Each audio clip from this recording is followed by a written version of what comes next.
Salam Triharsi, berjumpa lagi dengan saya Dr. Andrew Santoso dalam podcast catatan harian Triharsi, lembar yang ke-10. Kali ini kita akan sharing sesuatu yang cukup menarik, yang mungkin gak banyak kita sadari, tetapi banyak banget terjadi di masyarakat kita. Kita akan sharing dengan judul Susah Senang Bersama Bipolar. Nah, saat ini, siang ini kita lagi bareng bersama dengan Dr. Susi. Selamat datang Dr. Susi di acara podcast kami. Selamat siang menjelang sore, Mas. Iya, siang menjelang sore nih. Ini adalah Dr. Susi Suryaningsih, SPKJ MKes. Betul Dok ya namanya ya? Betul. Oke, Dok, sudah berapa lama ini praktek di Rumah Sakit Triharsi ini, Dok? Berapa lama ya? Sejak belum ada bangunan baru ya. Wah, belum ada bangunan baru, bisa 3-4 tahun ya Dok ya? Sekitar segitu ya, 4 tahun. 4 tahunan ya? Berarti udah banyak perubahan dokter ngalamin dari yang belum ada sejak, iya. Ini terus sampai ke sampai ke bangunan baru dengan segala. Dan luar biasa banget ini Triharsi. Kalau dilihat dari fisik itu sip jago. Ya? Luar biasa, tempatnya juga strategis di tengah kota. Tengah kota, betul. Ya, aksesnya gampang banget ya. Ya, dekat dengan stasiun juga. Gitu. Dokter sendiri prakteknya di hari apa aja, Dok? Saya di sini sempat 3 hari, terus kemudian karena kendala fisik ya, sempat setelah kena COVID itu kemudian saya mengundurkan untuk 1 hari, tinggal 2 hari, yaitu Selasa jam 12 sampai selesai dan hari Sabtu jam 8 sampai selesai. Selasa jam 12 siang sampai selesai, Sabtu jam 8 pagi sampai selesai. Buat warganet yang ingin berkonsultasi lebih lanjut, nanti setelah tahu apa itu bipolar, apa itu perbedaannya dengan gangguan jiwa. Nah, ini kan banyak sekali stigma di masyarakat. Betul. Bahwa ke psikiater tuh dianggapnya ODGJ. Gitu ODGJ. Kan. Sekarang kita ngomongnya ODGJ ya Dok ya, bukan orang gila, orang dengan gangguan jiwa. Ya, jadi mungkin ada gambaran sebenarnya supaya orang-orang itu tuh nggak takut untuk konsultasi ke psikiater. Iya. Soalnya gangguan jiwa tuh sebenarnya kan luas ya Dok ya. Luas sekali. Terus kira-kira apa aja sih yang masuk di dalam gangguan jiwa itu Dok? Jadi kalau saya punya filosofi ya bahwa jiwa itu separuh kehidupan. Ya, bisa bayangkan manusia hanya dari 2 unsur, jiwa dan raga. Sementara jiwa itu separuh. Kalau raga itu organik, itu coba dikuasai berapa spesialis. Iya. Separuh kehidupan ada di jiwa. Jadi sangat luas sekali. Saya sering sekali bertemu dengan seseorang, ya sampai mereka itu baru kaget, Masya Allah, ternyata jiwa luas sekali dan cukup menarik. Mengapa menarik? Karena merupakan rahasia yang tidak banyak difahami orang. Nah, itu. Tapi dirasakan. Iya. Tidak difahami tapi dirasakan. Mereka paham. Ya, itulah mungkin salah satu peran dan tugas psikiater. Ya, untuk memahamkan tentang jiwa yang tidak kasat mata. Sementara organik kasat mata dan butuh penunjang yang mudah dilihat. Mudah dilihat ya. Mudah dilihat. Dari darah, ya. Sementara kita dalam bentuk perasaan, perilaku, ya, pikiran itu tidak bisa dilihat. Itu. Saya akan mulai dulu dengan gambaran apa itu gangguan jiwa. Ya. Jadi gampang banget loh kalau kita ngomong tentang apa itu gangguan jiwa. Dulu mungkin diagnosisnya gangguan jiwa, sekarang orang dengan gangguan jiwa. Artinya apa? Pada dasarnya semua manusia itu waras. Kata dengan itu berarti kita bermitra dengan gangguan jiwa. Bukan gangguan jiwa itu sendiri kita itu. Semua orang gangguan jiwa itu semua waras, tapi dengan gangguan jiwa. Manusiawi banget. Makanya inilah pentingnya tugas kita sebagai seorang psikiater memahamkan kepada orang awam untuk bagaimana kita untuk mulai menolak stigma yang sangat mengganggu sekali. Sangat mengganggu sekali. Saya akan menerangkan orang itu menjadi betapa bahagia dan bangganya menjadi orang dengan ODGJ. Bahkan banyak sekali orang yang kalau orang ODGJ itu sampai dia itu mengatakan kalau sudah benar-benar insight-nya udah bagus, ya saya tuh hebat. Kenapa hebat? Orang jadi dokter kalau waras kok biasa. Saya seorang ODGJ atau orang dengan bipolar tapi bisa jadi dokter, itu luar biasa. Kita bisa berfungsi seperti orang lain sama. Ya, maka itu diagnosisnya jadi dengan orang dengan bipolar, orang dengan gangguan cemas, orang dengan gangguan jiwa, dengan. Jadi hanya di samping saja, dengan berdampingan jadi, kita. Iya, berdampingan, tidak mengambil alih ya. Oke, yang menjadi salah ketika gangguan itu menguasai diri kita. Nah, itu yang karena mereka tidak berobat, tidak terapi. Ya, tidak berobat sehingga karena sudah dimulai dari stigma. Iya. Cara mengetahui saya gangguan jiwa atau orang yang gangguan sama. Orang normal A berarti orang ini tidak A, itu sudah selesai. Normalnya apa? Orang itu produktif sesuai dengan kapasitas tingkatan umurnya. Umur SD, SMP berarti dia sekolah. Tiba-tiba dia mogok, tidak sekolah, berarti ini sudah. Pada umumnya orang usia sekian sudah menikah tidak menikah, termasuk perawan tua, bujang tua, itu masuk dalam gangguan jiwa. Ya. Dengan ada sesuatu something wrong dengan mentalnya. Dia untuk memilih tidak menikah. Usia produktif tapi tidak kerja, berarti something wrong, itu sudah masuk. Jadi stigma itu hilang, berarti aku ingin bahagia, itu orang yang mau bahagia termasuk juga orang dengan gangguan mental. Ada something wrong itu aja. Karena saya hanya menanyakan umurmu berapa, kok nggak nikah, ada apa? Nah, termasuk pernikahan. Ya, orang layaknya nikah ya rukun, damai, harmonis, konflik itu hal yang biasa, cemburu itu hal yang biasa, tapi kok sampai bercerai? Dia nggak sadar kalau mengorbankan keluarga dan anak-anaknya. Ini tuh pun dari tidak wajar. Nikah itu sesuatu yang menyenangkan, tapi menyenangkan itu dalam arti semua aspek nikah itu ada. Susah senang itu udah tahu sejak awal bahwa nikah adalah hidup bersama yang akan terjadi adaptasi, tiba-tiba bercerai artinya ada sesuatu. Ternyata setelah saya lakukan banyak sekali studi dengan pasien-pasien saya, satu, ternyata semua hampir korban narkoba adalah korban broken home. Semua punya riwayat itu. Ternyata anak yang bipolar ada masalah. Orang yang bercerai kenapa? Oh ternyata itu. Pasti ada basic pasti something. Kenapa ya? Kamu perawan tua? Kenapa kamu bujang tua? Kenapa tidak menikah selamanya? Ada trigger yang membuat mereka memilih itu. Jadi orang awam itu pada seperti A, dia tidak A, itu sudah. Meskipun kelihatan gagah, cantik dan biasa, bisa pekerja, bisa apa. Dia karir, tapi tidak nikah. Berarti ada something wrong. Iya. Wah, ada apa? Boleh jadi A, B, C, D. Nah, itu nanti peran kami. Karena itu tadi bipolar pun manifestnya banyak sekali. Mulai dari ya adiksi itu macam-macam, dari alkohol, dari nafsa, dari pornografi, dari game, ya pornografi. Ada juga ada yang LGBT ya dan lain sebagainya, bahkan orang yang bercerai manifest klinisnya banyak sekali dan itu dianggap biasa. Jadi sebenarnya gangguan mood atau afektif ini merupakan bagian dari gangguan kejiwaan. Artinya orang gangguan jiwa adalah definisinya orang dengan gangguan jiwa ada hendaya dalam menjalankan kehidupan normal keseharian. Itu tok wis titik. Hendaya itu apa? Tidak semestinya ada halangan, ada hambatan untuk melakukan produktivitas sesuai dengan umurnya. Itu dok. Harusnya sekolah TK tiba-tiba mau kok nggak mau TK. Itu sudah mulai gangguan hendaya. SD tiba-tiba dia mutung, tidak mau berangkat. Tiba-tiba dia boikot, ya tidak sama sekali, something wrong intinya. Itu definisi secara WHO atau secara keseluruhan gampang banget untuk mendeteksi seorang itu gangguan jiwa atau tidak, orang dengan gangguan jiwa atau tidak. Nah selama ini mereka menganggap gangguan jiwa itu identik dengan gila dengan skizofrenia, dengan seperti itu dok. Padahal gangguan jiwa itu ada ringan, nggak pakai baju segala macam. Jadi kelompok besarnya cuma dua, neurosis dan psikotik.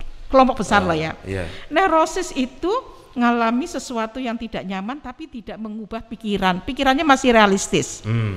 Contoh ya, gangguan cemas itu neurosis, mengalami fobi yang tidak rasional, fobinya yang tidak, ketakutannya tidak rasional tapi pikirannya tidak ada halusinasi, tidak ada waham, berarti dia neurosis. Ya misalnya takut sama laba-laba yang berlebihan, tapi kan nggak ada halusinasi, nggak ada waham. Apa cuma lihat laba-laba orang lain biasa aja dia bisa teriak-teriak. Kemudian batasannya dengan psikotik hanya pikirannya realistis atau tidak. Ya, realistis atau tidak berarti tidak wajar pada orang normal. Halusinasi itu orang normal tidak ada. Ada halusinasi fisiologis. Itu terjadi hanya menjelang tidur atau bangun tidur dan sifatnya sangat sementara. Tidak ada ukuran menit, sebentar sekali. Semua orang bisa mengalami halusinasi. Ya, atau waham itu diartikan apa? Sesuatu yang salah tapi dianggap benar oleh seseorang karena waham. Bahkan perilakunya sesuai dengan isi wahamnya. Misalnya contoh paranoid. Orang tidak ngerasani, orang tidak mengancam jiwa tapi dia merasa terancam. Seakan-akan ada Nah, kita merasa GR gitu. Kalau semua orang, padahal kalau secara logika mana ada orang menggagas kita. Semua sibuk dengan pikirannya masing-masing. Nah, sehingga menimbulkan dikira ngomongin kita. Akhirnya perilakunya menunjukkan isi wahamnya sehingga dia nggak mau ketemu orang. Iya. Kalau di keramaian aku pusing karena menahan dari paranoidnya itu lelah banget. Paranoid, waham itu menghabiskan energi, termasuk waham kebesaran yang diderita oleh banyak oleh orang-orang manik. Meskipun dia kebahagiaan sekali, tapi sebenarnya dia lelah sekali. Ya, waham kebesaran menyenangkan banget. Siapa yang senang, gembira terus kok, euforia terus. Iya. Tapi sebenarnya dia lelah.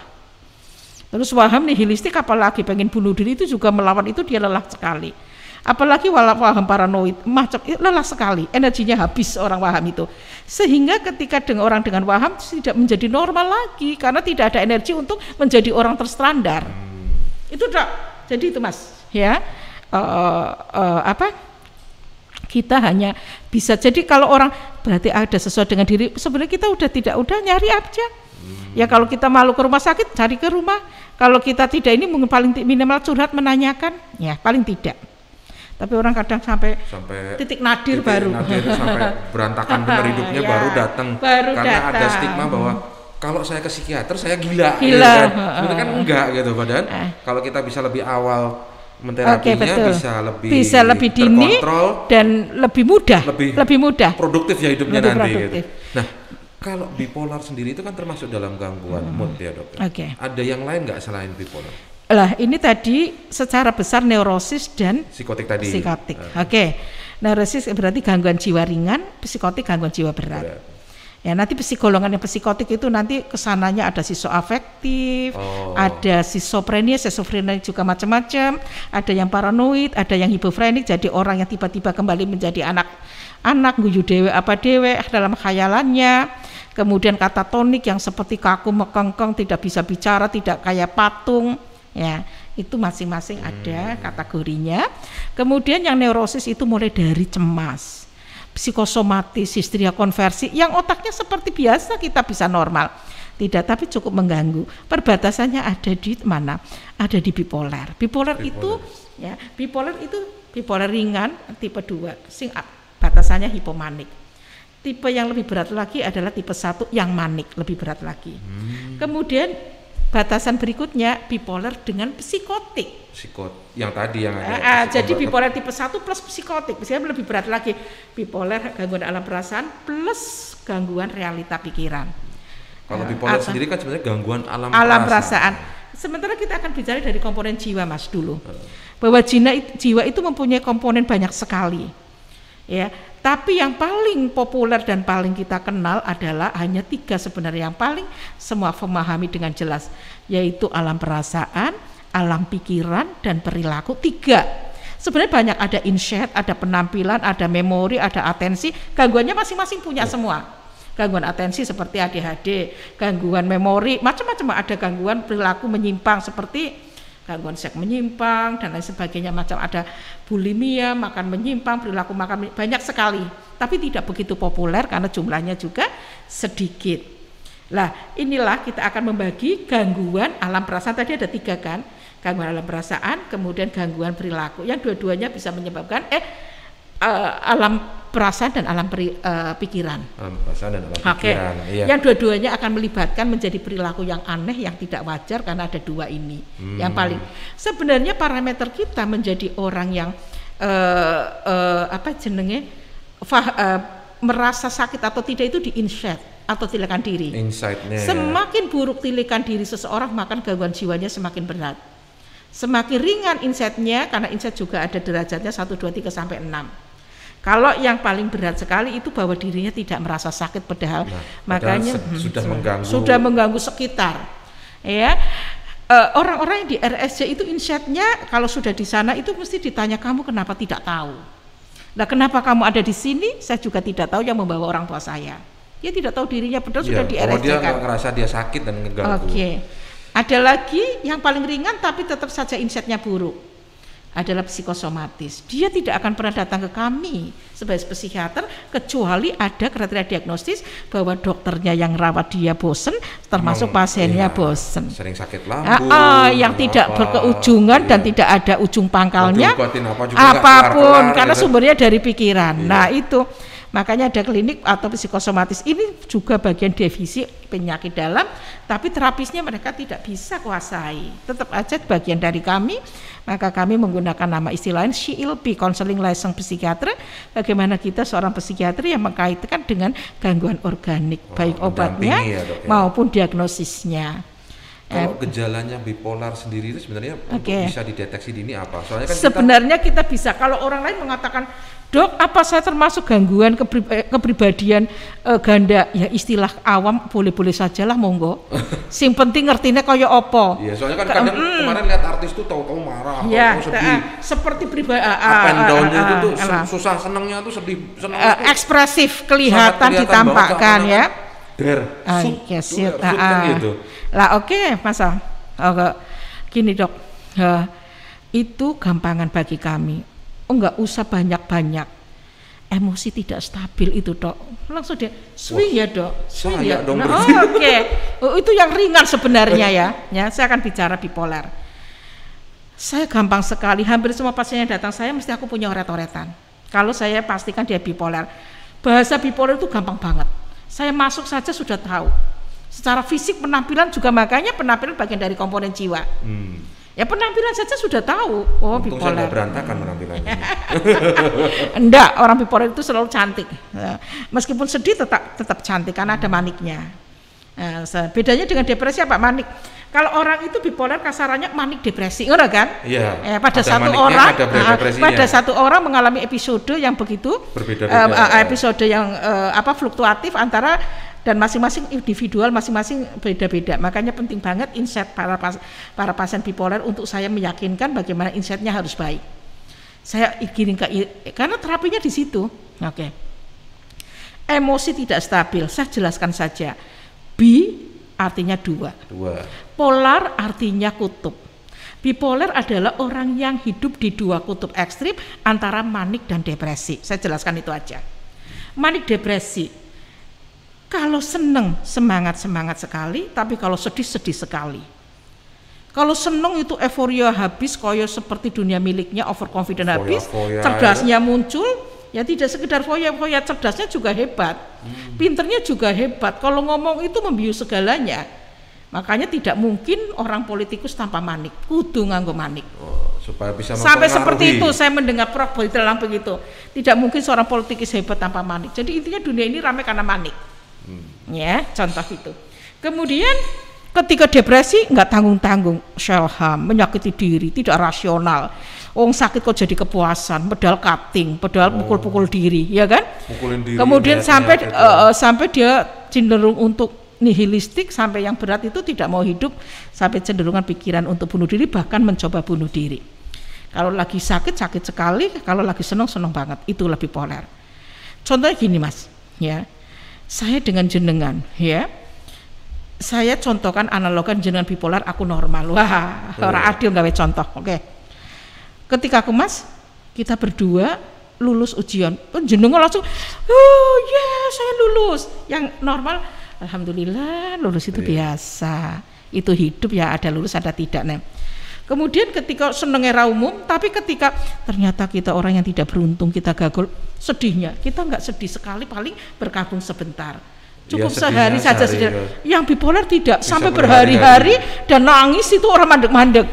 Itu khas dunia tuh gara-gara betul lulus, paham ya? Itu gambarannya bipolar. Jadi kalau kita merasa kayak gitu, jangan tanggung-tanggung, datang saja ke kami, itu aja. Karena itu cikal bakal penderitaan kelanjutnya lebih parah lagi. Lebih parah lagi. Ya, kalau bipolar tidak diobati dengan menjadi akan meningkat ke bipolar psikotik. Bipolar dengan psikotik tidak diobati, akan berubah menjadi sisoafektif. Ada sisonya, ada afektifnya. Kemudian setelah berlanjut jadi sisofren. Coba. Ya, warganet sekalian, jadi kita bisa mendeteksi dalam diri kita atau mungkin sekitar kita untuk memberi pemahaman bahwa kalau ketemu yang udah dalam satu episodenya itu dia tahu-tahu seneng-seneng banget, sedih-sedih banget. Wah, ini orang udah mulai ada gangguan nih. Nah, perlu kita tolong, bukan kita jauhin. Ya, untuk warganet itu memahami ini bahwa oh ini perlu kita tolong. Yuk kita antar ke psikiater, kita dampingi, kita temenin. Supaya apa? Supaya nanti dia tidak jatuh ke kondisi yang lebih parah, supaya dia tetap bisa produktif. Nah, bipolar ini berarti kita bisa terapi dengan obat atau konseling saja, Dok, untuk mengatasi? Karena pada dasarnya semua sakit jiwa adalah organik. Tapi di sini yang berperan adalah neurotransmitter. Neurotransmitter juga kan hormon dan itu organik juga. Saya ingat beliau Prof. Ibrahim almarhum. Pada dasarnya semua gangguan jiwa itu organik, termasuk schizofren. Mengapa dengan pemberian antipsikotik mereka sembuh? Karena pada dasarnya ada dopamin, serotonin, norepinefrin, itu pada dasarnya adalah itu. Cuma ini yang bertanggung jawab terhadap mental dan perilaku, ya, dan emosi bekerja di mana, neurotransmitter di otak bagian mana. Kalau yang diserang di sistem limbik, jadilah gangguannya perilaku. Padahal pada dasarnya sama. Jadi intinya itu ada gangguan ketidakseimbangan hormonal yang bermain di otak. Tadi ada dopamin, serotonin, yang diharapkan tidak ada, yang tidak diharapkan muncul. Dopamin tidak dibutuhkan oleh kita, akhirnya muncul menjadi halusinasi, menjadi waham. Serotonin, hormon kenyamanan, yang kita harapkan tidak ada karena defisit, karena kita banyak melakukan perilaku sedih sehingga dia senyum pun sulit gara-gara serotonin nggak ada. Sehingga kita harus mensuplai. Jadi nanti paradigma kita terapi ini holistik. Ya jangankan terapinya yang holistik, diagnosisnya saja ada 5 aksis.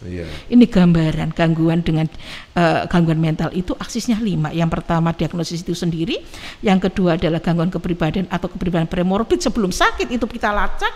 Gunanya untuk apa? Yaitu untuk menentukan prognosis ke depan. Kalau sakitnya aksis 1 dan 2 matching, misalnya contoh aksis 1 adalah bipolar, kemudian kepribadian adalah histrionik atau bermain dominasi dari alam perasaan daripada logika, maka sakitnya berat. Jadi sulit untuk sembuh, prognosisnya butuh waktu lama. Yang ketiga gangguan fisik yang menyertai. Kalau ini ada stresor, ini prognosisnya bagus. Bagus karena ada stresor. Ya, ada. Kalau gangguan fisiknya nanti berlalu, diharapkan mentalnya juga ikut membaik. Yang keempat adalah stresor itu sendiri, ada ekonomi, ada sosial, ada pendidikan, kesehatan. Nah, semakin banyak ada stresor berarti prognosisnya makin bagus. Ya, karena kalau stresornya hilang, dia penyakitnya akan hilang. Jadi ini aksi semua itu semua punya nilai dan punya makna. Yang kelima adalah GAF. GAF itu globalisme kualitas hidupnya dia selama tahun terakhir. Kalau sudah titik itu nggak mungkin lebih baik lagi. Oke, itu 5. Jadi terapinya, diagnosisnya holistik, terapinya juga holistik. Saya pribadi mempunyai sebuah program tersendiri untuk pasien saya. Mungkin masing-masing psikiater beda-beda, ya. Tapi kalau saya jelas sekali, yang pertama obat itu pasti. Obat itu pasti. Bermain di dosis, bermain di macam obat itu adalah seni seni kita sebagai psikiater, masing dokter beda-beda. Ada yang mau tunggal, ada yang racekan, itu tergantung kemampuan dan keterampilan serta pengalaman masing-masing sesuai dengan pengalaman klinisnya. Jadi makanya psikiater makin senior itu makin oke pasti. Karena kita bermain di pengalaman. Makin banyak pasien, yang banyak kita akan mendapatkan studi hasil pasien-pasien kita, sehingga kita makin ke depan makin oke. Lebih collecting datanya lebih besar. Kemudian yang kedua adalah konseling. Itu pasti ruhnya kami ada di psikoterapi. Tidak ada ruhnya seorang psikiater orang bisa psikoterapi. Yang membedakan kita seorang psikiater adalah psikoterapi. Jadi tidak mungkin psikoterapi itu dipisahkan dengan tadi psikofarmaka. Psikofarma semua dokter bisa. Psikoterapi hanya milik kita. Itu yang hebatnya di sini psikiater. Harus dengan ruhnya di sini. Kemudian ada yang lain pelengkapnya. Saya sebagai penunjang adalah bukan terapi mutlak, adalah self hypnotis. Itu kreativitas saya. Self hypnotis. Relaksasi self hypnotis untuk manipulasi alam bawah sadar, karena pada dasarnya gangguan jiwa ini adalah ranahnya alam bawah sadar. Secara logika kita salah, waham itu benar-benar salah, tapi alam bawah sadar mengatakan benar sehingga dia hidup dengan alam bawah sadarnya, dengan halusinasinya, dengan imajinasinya yang seolah-olah itu kebenaran. Kemudian yang keempat family terapi. Mengapa saya katakan family terapi penting? Tidak ada anak, tidak ada orang yang hidup sendiri tanpa sebab. Semua itu disebabkan karena faktor yang terdekat dengan kita, keluarga dan lingkungan. Keluarganya memberikan pada dasarnya atau tekanan kan Oke. gitu. Semua bayi itu sehat walafiat sesuai dengan penciptaan Tuhannya. Tapi kemudian di dalam melahirkan pengaruh lingkungan, orang tua, perilaku, pola asuh, karakter, genetik adalah faktor dari keluarga. Jadi tidak ada anak minta sakit, jangankan minta sakit, minta lahir pun tidak. Jadi orang tua penting banget memahami seorang gangguan jiwa dengan gangguan jiwa itu tidak butuh apapun kecuali butuh penerimaan. Tolonglah terima aku apa adanya. Diterima apa adanya, didukung dan didampingi. Eksistensi humanismenya diuwongke. Dimanusiakan. Mengapa orang itu menjadi schizofren atau psikotik? Karena ego strength-nya itu tidak punya kekuatan ego sebagai orang dewasa, runtuh karena ada harga diri yang terlecehkan. Jadi ketika aku orang narkoba sekalipun, aku sapa, jak ngomong, mereka bahagia sekali. Semua orang menghina aku, menstigma aku. Tapi Dokter Susi mau. Ya, maka mereka manggil saya mesti semua bunda. Dan saya ratusan narkoba itu. Mereka dengan tatonan, dengan luar biasa banget. Tapi mereka bisa sedikit saya tidak membantu mereka apa-apa sama sekali. Tapi kondisi nguwongke dia menyebabkan bahagia. Dan bahagia itu mengurangi dosis lama-lama obatnya. Karena mereka juga tidak mau harus sembuh, padahal adiksi berat sekali sembuhnya. Oke, yang terakhir adalah terapi kelompok. Ya, saya pernah melakukan di sini. Setiap kali mau praktek, saya buka ruangan sebelah untuk mengumpulkan semua pasien untuk self hipnotis bareng-bareng. Sekali sharing karena optimisme itu dibangun oleh kelompok. Inspiring, saling mensupport, saling bisa sembuh berarti aku juga bisa. Karena saya meyakini bahwa hormon ada mirror. Kita punya cermin, saraf cermin yang bisa berkaca, dan banyak orang sebagai psikiater itu sebagai role model bagi mereka. Kalau dokter bisa sembuh, kalau dokter bisa bahagia, saya berarti bisa. Itu toh. Dan ini sesama pasien yang mantan pasien semua dan yang sudah sembuh, mereka perlu testimoni, saling mendukung, saling mereka berbagi, serasa mereka itu senasib. Dan itu sangat membantu kesembuhan.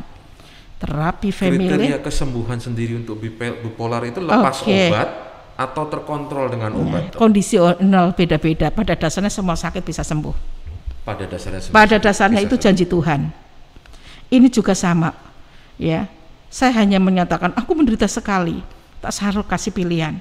Kalau Tuhan memberi pilihan antara sakit kanker sangat bipolar, pilih mana? Itu saja sudah menyebabkan dia sembuh. Ya pilih bipolar dok, hanya iya toh. Kenapa kamu protes dan marah dengan hidup ini yang kasih kanker aja tenang? Cuma itu dok loh. Ngasih dua pilihan yang duanya berat, karena manusia itu sebenarnya boleh memilih tapi sudah dipatok sama Tuhan, pilihannya A dan B. Tidak boleh milih dewe. Iya. A dan B. Nah, untuk keseharian kita dok di tengah ya dunia yang seperti ini, era digital, informasi yang begitu banyak masuk, kemudian tekanan-tekanan sosial kita juga banyak.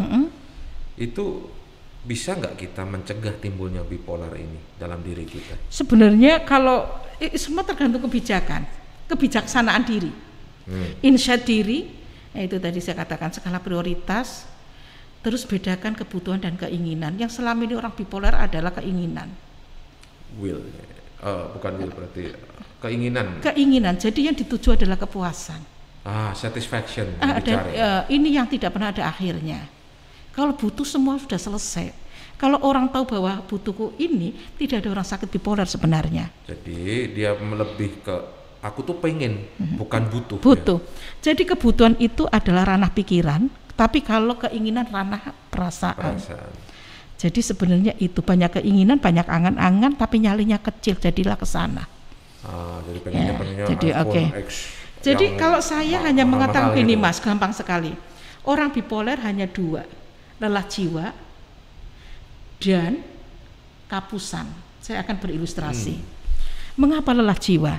Kalau saya katakan Mas Andre, bahwa hidup ini adalah rangkaian dua masalah susah dan senang, setuju enggak? Setuju. Ya, ada garis kehidupan lurus dan ada naik turun. Ada naik turun ya. Itu kodrat dunia, sabda alam. Pasti kalau kita melanggar itu berarti kita akan menderita. Kalau kita ngikuti alurnya berarti kita bahagia. Karena itu pasti. Oke. Ada dua siklus dok orang normal, senang dan susah. Dua siklus kecil aja orang merasakan lelah, kayak contoh jenengan tak anggap normal. Tapi ketika hujan saja jenengan mulai sedih gara-gara dagangannya orang laris. Iya, betul. Itu sedih. Kemudian kita bicara mulai senang lagi. Oke. Itu aja menjenengan kalau dirasakan hidup ini lelah enggak? Melelahkan. Lelah, oke. Orang normal aja lelah, terus siklus kecil. Sekarang akan bicara orang bipolar. Garis kehidupan dan ada 5 siklus. Apa saja? Manik.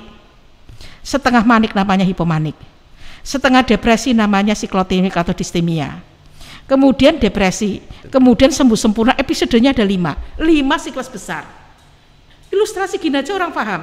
Berarti orang bipolar itu 5 siklus besar. 2 siklus kecil saja lelah, apalagi 5 siklus besar. Ibarat badan dibanting-banting, dinaikkan diturunkan, dinaikkan diturunkan. Kalau orang Jawa bilang. Pegel. Bipolar bukan lelah badan tapi lelah jiwa. Nganggo opo ngobati lelah jiwa? Turu yo ra iso. Kalau lelah badan istirahat cukup hilang. Minum obat cukup hilang. Apalagi istirahat, pijet hilang. Lelah jiwa. Tidur nggak bisa. Jadi satu. Nah, bipolar. Sekarang ada satu fenomena lagi. Saya akan bicara tentang fenomena emosi atau perasaan, Mas. Oke. Saya akan membandingkan orang yang normal. Saya katakan sama Mas. Ya. Kita panggil dokter aja deh kalau ya, Dok. Dok. Ya, Dok. Ya, gini, Dok. Kok enak banget kayak konsonan dhewe ngono dibilangnya Mas dan itu. Oke. Orang perasaan normal, ya Mas. Kalau jenengan suatu ketika lagi sedih, waktu terasa lama apa cepat? Ayo. Kalau lagi sedih, waktu terasa lebih lama. Oke. Kalau kamu lagi senang, waktu terasa lama apa cepat? Lebih terasa cepat. Oke. Tahu-tahu udah malam, tahu-tahu. Oke. Artinya apa? Podo-podo 1 jam aja rasanya beda. Beda. Itu perasaan normal aja ngapusi. Bisa bayangan? Bayangkan kalau gangguan alam perasaan, kapusan tek. Jadi orang bipolar itu sudah 1 lelah jiwa, yang kedua hidupnya kapusan oleh perasaan sendiri yang salah. Makanya mereka kalau nikah juga banyak yang gagal. Ya, kalaupun dia sekolah banyak yang tidak lulus. Kalau membiarkan sakit ini ada. Mereka rata-rata gagal, hidupnya tak berarti. Kalaupun tidak, mereka ke narkoba untuk mencari ketenangan sesaat, doping. Untuk bisa hidup layak saja butuh doping. Oke, itu cuma 2 fenomena. Sebabnya cuma apa? Orang bipolar itu tidak menerima kodrat bahwa dunia ini berpasangan. Dia hanya seneng.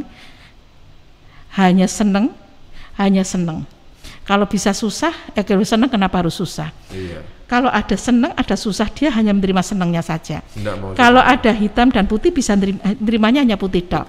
Kalau ada sukses, dia tidak mau gagal, makanya dia takut gagal, jadilah cemas, psikosomatis, manifestasi klinisnya banyak banget dari A sampai Z. Itu bipolar. Termasuk backgroundnya LGBT, backgroundnya narkoba, backgroundnya psikosomatis, jadi semua. Itu bisa memiliki banyak sekali ya. Dan itu sebagian dari satu komponen perasaan tok aja bisa mengganggu kehidupan.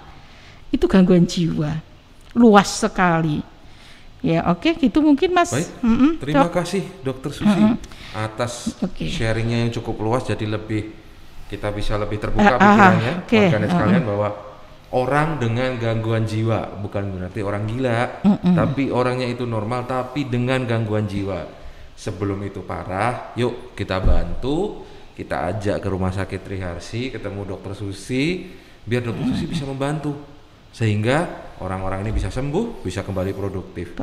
Terima kasih untuk waktunya. Ada kesan dan pesan Dokter Susi untuk menutup ini? Yang pertama jelas terima kasih dengan Triharsi yang memberikan fasilitas, dan ini sangat menguntungkan untuk masyarakat awam. Ya, sering-sering saja memberi edukasi untuk masyarakat karena stigma ini sangat menyakitkan sekali ya, yang berkaitan dengan gangguan orang dengan gangguan jiwa. Jadi kalau saya menerangkan kepada pasien, gangguan jiwa itu cuma orang yang tidak bahagia itu tok. Jadi batasannya kecil sekali sehingga mereka, karena kalau orang tidak bahagia itu akan bahagia pun semu, karena pada dasarnya dia tidak ikhlas dengan hidup ini. Ya, jadi orang tidak ikhlas mesti. Kalau mengapa bisa sembuh bipolar? Kalau dia sudah kompromi dengan apa itu tadi, kesusahan dan kesenangan nggak ada yang jadi masalah baginya, dia akan survival. Ketika manik juga dia bahagia tapi bisa ngerem supaya tidak depresi lebih jauh. Kalau pas depresi kemarin juga pernah kayak gini juga, jadi oke-oke aja. Tanpa obat sih, yang penting memanage otak. Manage otaknya bahwa everything's gonna be okay. Semua akan baik-baik aja.